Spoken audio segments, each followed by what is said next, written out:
What's going on, Christopher? Good to see you. Hey, yeah, good to see you, David. Well, I'm back out of the hospital, and most of my doctors are convinced that I'm a straggler here from a foreign planet because every time they have the expectation that I'm going to do one thing, I appear to do another, which is kind of funny, but for all of the people who have been sending me their supportive, loving thoughts, I really want to tell everybody I appreciate all the support and all of the energy that has been kind of keeping me above the waves, as it were. And, Well, yeah, it's so good to see you back. I know so many people sent all their love, and I always have such a good feeling about you. I'm just always like, he's doing wonderful. He's totally you are a unique person, and your soul has got so many things that you're doing, and this is such a weird time that we're going through, and we're all experiencing, I think, what you've gone through just in our own unique ways. yeah, I think this has been a cathartic year for a lot of people. And for me, it has been, confrontations with health and trying to identify all these different elements that are representative of different aspects of my consciousness. So, we've got Chiron that has been setting on my natal sun, and it transited over my natal sun, and then it sat there in a stationary direct position. Now it's starting to accelerate back to my sun, and I've got that exact sextile from good old Pluto in Capricorn, sextiling my sun dead on. So I would say both of those planets have had an impact in this adventure. But it seems like, the real challenge is to sort out everything that's going on and to try and make sense out of the entire configuration and the collaboration between the planets in our charts. So I think really that it has made me very sensitive to the fact that there is a lot of magic that happens within the chart that we often overlook, we fail to recognize. And I think the more deeply we look at the chart, the more we're able to isolate the circumstances, the situations going on around us, and gain a little bit of comprehension, have a comprehension of what all these elements mean. So that it's not so much about predicting the future, but it's about understanding the moment. I think that's really where we're headed with astrology across the board. Very true, especially this time we went at it was so deep into pinpointing something in our inner world, very powerful, that's life transformational. It's so transformational, it's so powerful, it's so extreme. And here we are this weekend pulling out of all this finally as Mercury has left Scorpio, and here it is squaring Neptune this weekend. Although Mercury square Neptune can be a little funky, as we could maybe get lost in the wrong direction with thought processes or maybe not quite understand everything. But I think that goes a lot with the whole Sagittarius energy. When Mercury tends to be one that wants to figure out every little detail and Sag wants to expand the horizon, I think it's better for us to be kind of lost and a little bit open and pulling ourselves into dreams or imagination or into this outer world more now, instead of being so caught up in this, dark closet I think we've been in, that it's good for us to break open. It's great for us to expand our energy now and expand our thoughts and expand our consciousness now and make sure that as we expand that we're really, paying attention to spirit and signs and our imagination and making sure we can put both of these areas together to expand in the right spiritual consciousness. And this also deals with unconsciousness, Mercury square Neptune can be unconscious thought patterns or unconscious understandings of things. But the plus is it forces you to find consciousness. And I think it goes so well with what you talked about is understanding our moment more, understanding what we've gone through. And this weekend really gives us this new perspective now of things and opens up quite a lot. And good old Mars leaves Virgo, comes into Libra. Yes, thank God. Mars is not happy at all in Virgo, and so it's going to be interesting watching how things shift the minute that Mars actually enters into Libra, because I think we're going to see a lot of things that have been somewhat stagnant start to mobilize now. But yeah, as the sun continues to progress through Sagittarius, things are getting a lot lighter. And interestingly enough, you know, this year has been very ponderous. We've had these grand squares that we had to confront. We've had ongoing trials and tribulations, and it's really like our own karma caught up with us in the worst way imaginable. And now all of those things are finally starting to separate and break loose. So we're watching Uranus in its little mystical dance, and you know, it's moving backwards now and getting a little bit further away from Pluto. We're watching Pluto start to really seriously advance and move forward. As slow as it might be, it still is gaining speed. Saturn is finally moving forward in Scorpio, and the big Scorpio party is over. First we had the Aries, Libra, Cancer, Capricorn issues that came up that we had to address. Then we had the big Scorpio party, and now things are starting to finally separate. So we're getting more of a sense of relief. Yeah, this is going to be a very interesting transit because Mars is going to be in Libra until July 25th of 2014. And Mars is already coming into Libra, which it's different in Libra. It has to be a diplomat at the war grounds. It has to really pay attention to the other opposed to the self. And I think this is a very powerful transit we're about to see in the world, because Mars in Libra represents so much of what I think needs to be fixed, which is more of the diplomat in all of us, more of the peace, more of the balancing out. And when Mars comes in, it forces a lot of us to balance things out. It forces us to pay attention to our relationships and start to step into more of the diplomat in ourselves. But this also finds more peace. And because it's going to retrograde, even though this is a while away, 3 months away from a retrograde, this is going to be a long process that we are starting this weekend. And you always have to pay attention to the change that happens at these crossroads. And sometimes we forget, because it's going to be so far from now when we leave this energy, that you know, this is one of those weekends where I'd pay attention to what events are starting to occur in your life, what this new chapter is enveloping, because I believe that we're stepping into a new chapter this weekend and into this week, and it's a new chapter that takes us a lot out of this world we were in. You know, we can really say we made it through that. We've learned a lot of specific details. We've learned a lot about our inner world. Now let's see what we can do with this. Can we make some changes? Can we open up? And because we're having a Venus transit happening where it's going into a retrograde period, we're going to have Mars and Venus in some very powerful signs here working together, even though they're in squares. But they're in this very, very karmic space between men and women, between masculine and feminine, and they're kind of switched. Mars in Libra is much more of a feminine kind of energy for Mars, I would say, and Capricorn with Venus is much more of a masculine kind of intense energy around the feminine energy. So I think this is a balancing out of the masculine and feminine correctly on our planet, as well as men need to really align their energies more in a feminine and masculine balanced way. And it's time for this feminine energy to become more empowered now and to come more serious and to actually use their powers for more concrete things. So it's a beautiful, very spiritual alignment that we're stepping into this weekend in a very Renaissance kind of way.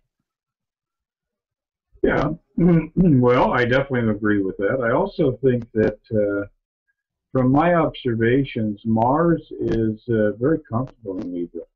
And most of the Libra males I know have this infatuation with armament and knives and guns and things like that. And I also thought it was kind of ironic that we associate the planet Venus with Libra, and yet I see that differentiation. The male Libras really have a very Martian nature. So I think Mars is going to be very comfortable in Libra during this retrograde. I think it's going to be very insightful, but it's also going to have a tremendous edge to it. So we may see people at peace talks in the Middle East or in Malaysia or wherever going into a significant fail cycle before they can finally find a resolution. Because I think Mars is going to have an edge as it moves forward and then backwards and then forward again in that new home that it's setting up housekeeping in Libra. And Venus is, Venus is very much the planet of luxury, and Capricorn does like to have its physical pleasures. So we may see a little bit of a hedonistic cycle, a hedonistic trend, as Venus goes retrograde in Capricorn and interacts with Jupiter over there in Cancer. You may see people get a little out of control with, gourmet foods, fine wines, overspending, that sort of thing. So it's going to be an interesting issuance into 2014 with these two sets of very personal energies becoming very, very visceral. They're going to have immediate influence on our lives, and we'll see that in ourselves and in the people around us. Yeah, this is definitely a time to pay attention to, because this whole new chapter really does bring us into some very unique energies that we don't feel often. And we also come into this deeper Scorpio realm, as Saturn now is so far deeper. And it's so interesting that it brings us a Mars in Libra and a Venus in Capricorn. I mean, these are two cardinal points. So these are new beginnings. These are new ways to look at things. And it's interesting that Sagittarius seems to be this sign that's it's in between so much happening. It's in between the power of Pluto and Capricorn changing structures in our life. It's in between Saturn and Scorpio, the intensity of changing our deep inner world and finding our desires. And it's so interesting that in between this is this world of expansion, this world of belief structure, this world of understanding. And as we come through this week with all these new changes coming, it is about perception. It is about making sure that we have the right belief structures. And with Mercury now entering here, this is going to be a very good week of making sure your thought patterns now are opening up, that they're not misguided, but they're guided. Are you sure that you're going to take off in an airplane that's going to the right destination? Is all this energy in Sagittarius. Like, don't be a fool. I think Mercury square Neptune in Pisces and in Sag is the Fool card in Tarot very well. That, and if people don't know what the Fool card is, it's a person either A, having the greatest time in their life, or B, they're having a great time and about to fall off a cliff. So, make sure that in your life that you truly take your extra time right now in making sure you're guided in where you're exploring new realms of consciousness and beliefs. Make sure that you're paying attention to your gut and what Spirit's saying.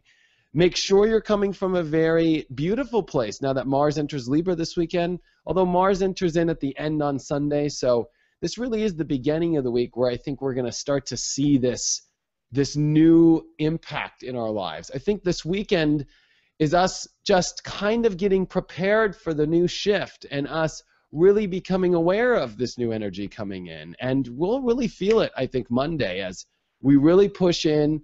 The moon will be in Pisces, which I think is an excellent position for all this energy to kind of step in, because it really does tap into a spiritual place. It really makes us kind of accept things very well, go with the flow well, as we're changing gears here, and we're kind of throwing our hands in the air and going in all new perceptions and beliefs of where this new story takes us. Really, nobody knows where it's all going to go at this point.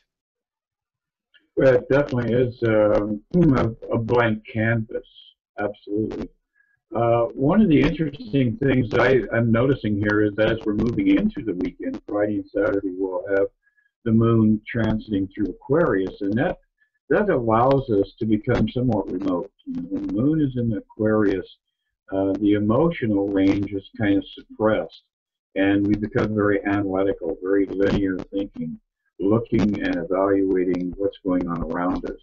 And this will be happening in association with Mars making that step into Libra. So we've got double air and a little bit dry, a little bit barren here initially. Then all of a sudden the moon moves into Pisces and nails Neptune, and that's when the vision arises. That's when we have that breakthrough moment and grab our paintbrush or our violin or whatever and initiate that creative almost orgasm.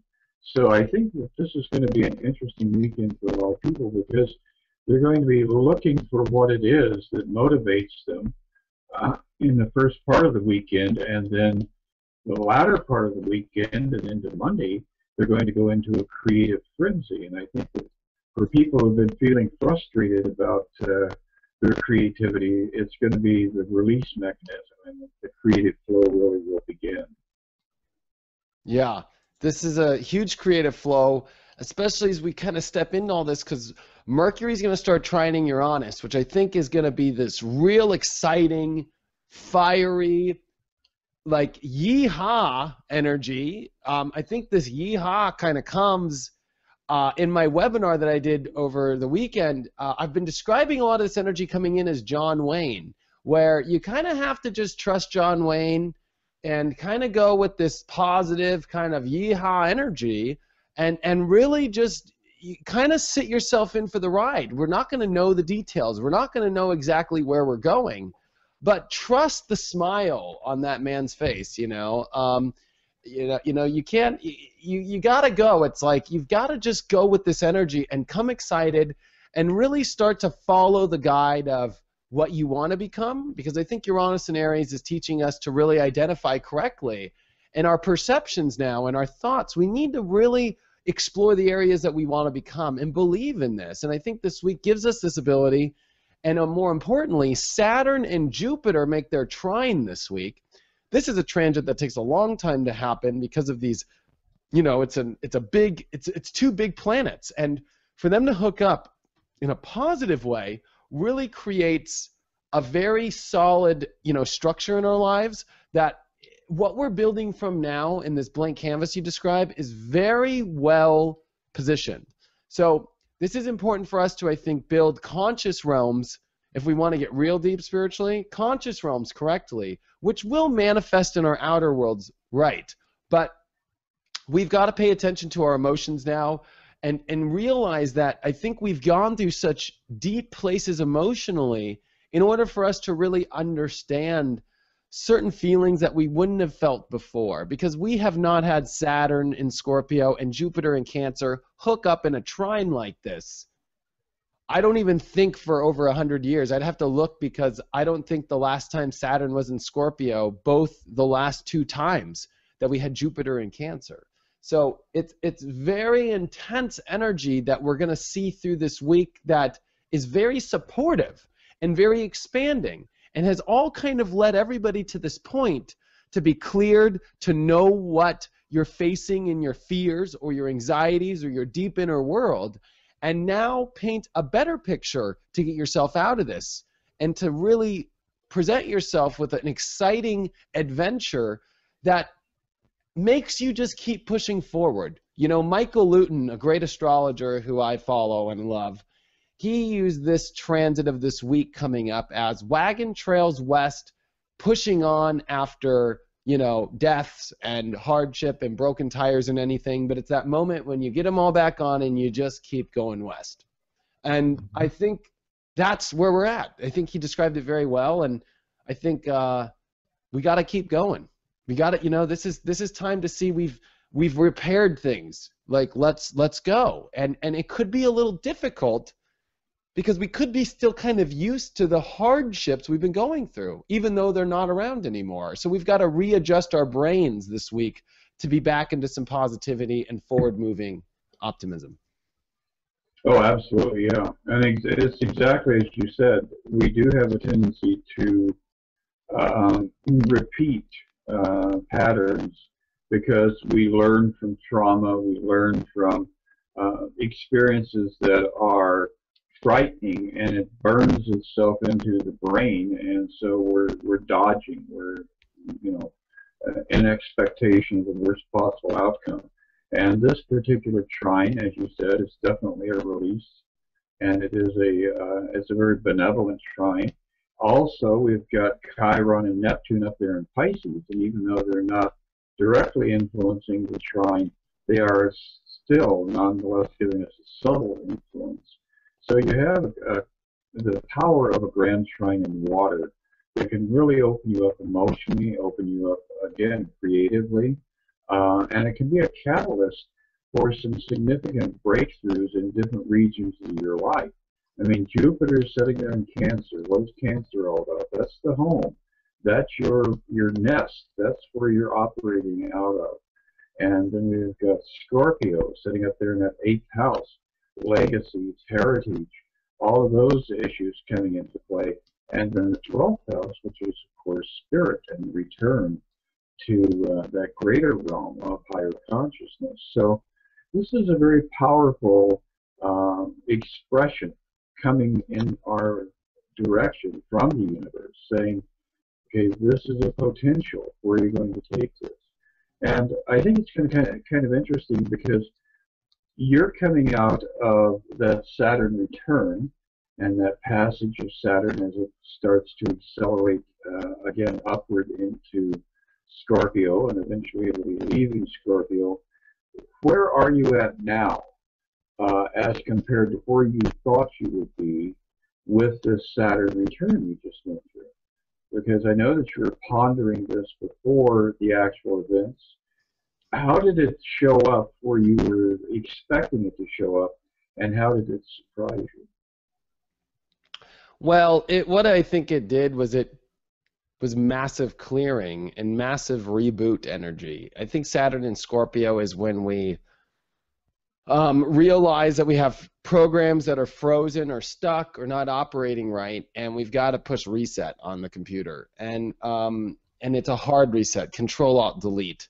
For me, it was a complete Control-Alt-Delete of the old life that I was living, these old patterns I was doing, and a complete brand new day that begun. And even as if I'm in the new energy and it feels great, it's a lot of deep clearing cache or clearing files that seem to want to keep loading these old patterns that don't work anymore.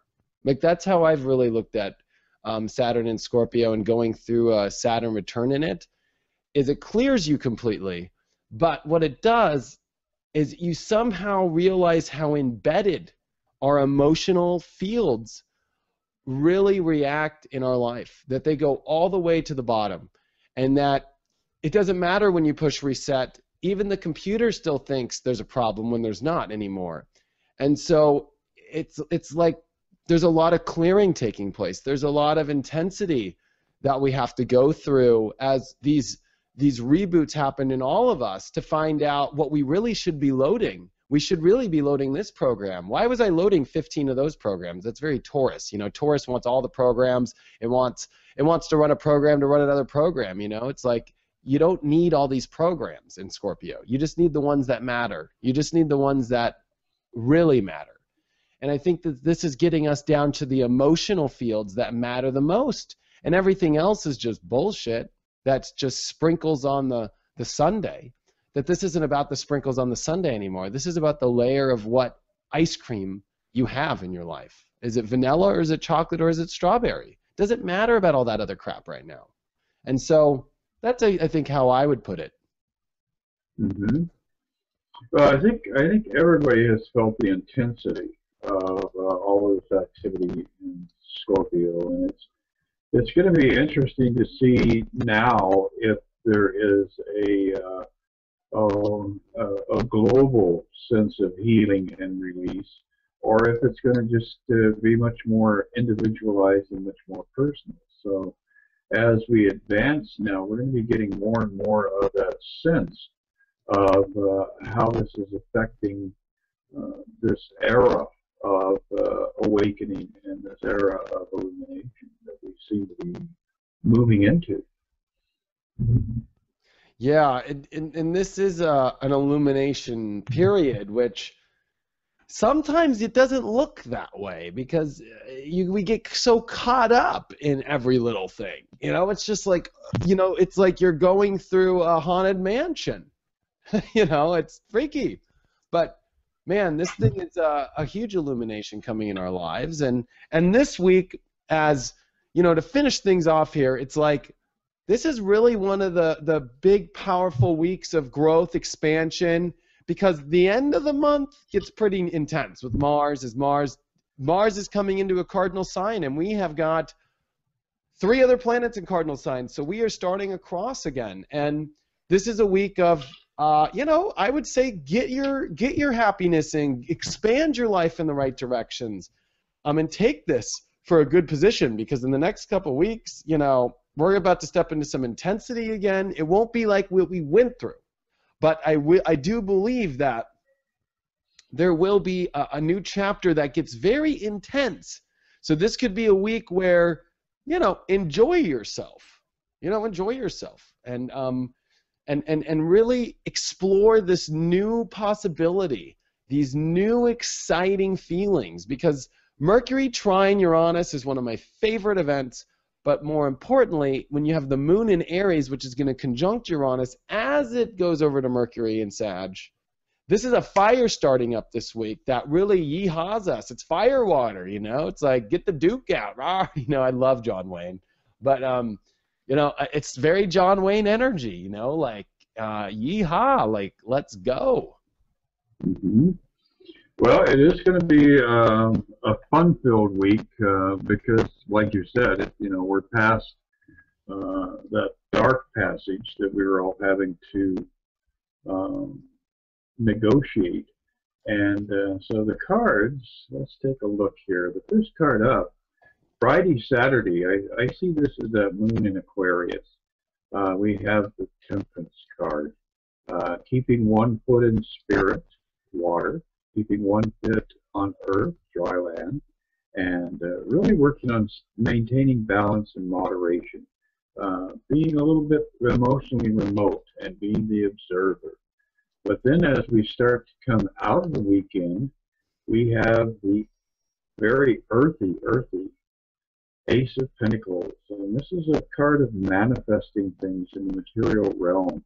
So next week, the projects that you've been working on, the things you've been hoping to initiate, could very well start to accelerate. So be ready, be prepared to deal with that energy as Jupiter is feeding in to Capricorn and feeding into Pluto on the other side of the chart, because there is going to be a certain amount of receptivity between the 2 planets here. Even though it's a very wide separation and opposition, it still is going to be interactive.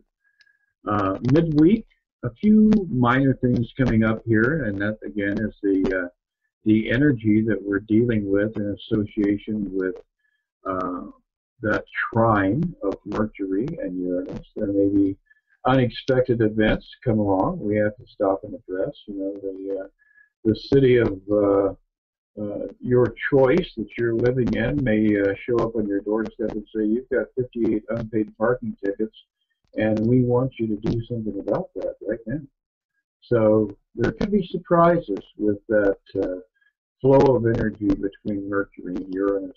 And then by the end of the week, we're moving into kind of another transfigurative cycle.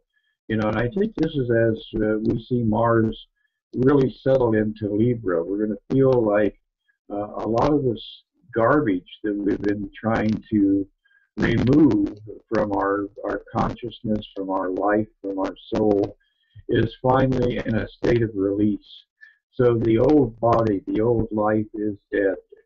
10 swords in the back, but a new dawn on the horizon. So very optimistic as we're moving closer and closer to the holidays, and especially as we're moving closer to the solstice, which is going to be a very interesting day. If I remember correctly, Venus does in fact go retrograde at the solstice this year.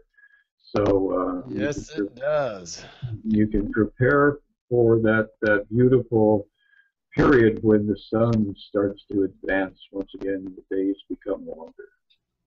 It's going to be an interesting solstice because on top of that week, Mars is going to be in a dead T-square with Pluto-Uranus. So that's going to be one of those weeks. And more importantly, though, I think it's so interesting to see that Venus is basically stopped here for this week. I mean, it's only going to go a couple clicks.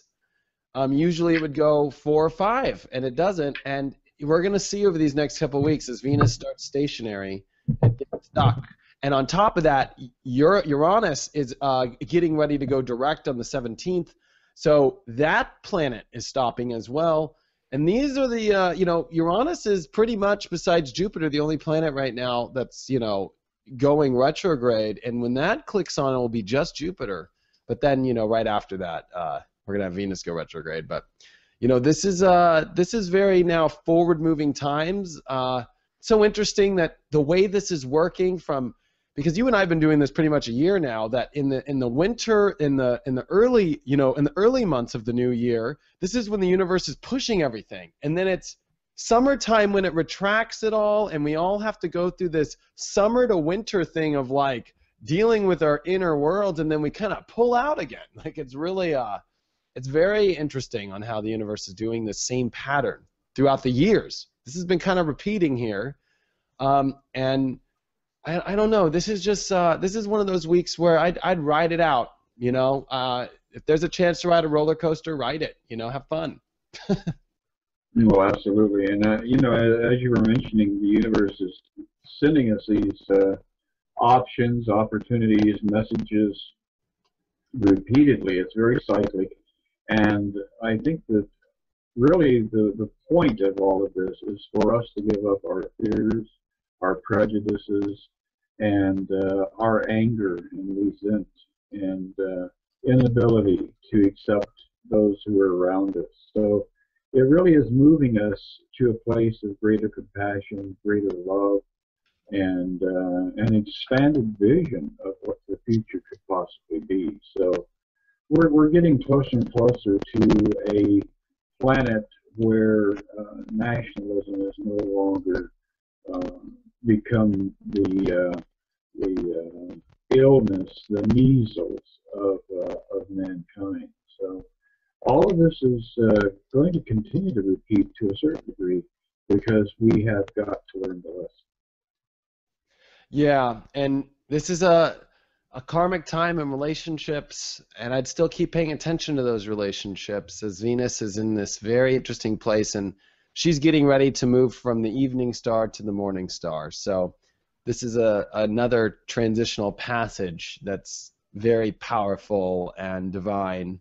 And look up at night. You'll see her. She's the brightest star you'll ever see. I mean, she is so bright right now. It looks like there's a UFO up in space, Yeah, if you have binoculars, you'll notice that Venus is appearing on that southern horizon right after sunset, and it is a crescent and quite beautiful. So it's worth looking up. And we also might mention before we leave here that apparently Ison, in its trials and tribulations, has disintegrated as it got close to the sun. So that gives us options as to what was the meaning of that. It came glancing through the universe and got trapped by the sun and disintegrated. There's something subtle there that we should ponder. Yep. Well, it's so good to have you back, Chris, and you're an awesome person, and I'm so happy to be back with you. So thank you very much, and I look forward to seeing what next week brings us. Absolutely. Thank you, David. It's always a pleasure to chat with you. And, I think probably your vitality is something that a lot of people derive benefit from. So we've got some great things coming up. And we do appreciate everybody who shares our videos and who comments on it. Yep. Well, thank you, buddy. I will talk to you next week. Take care. Bye. Bye.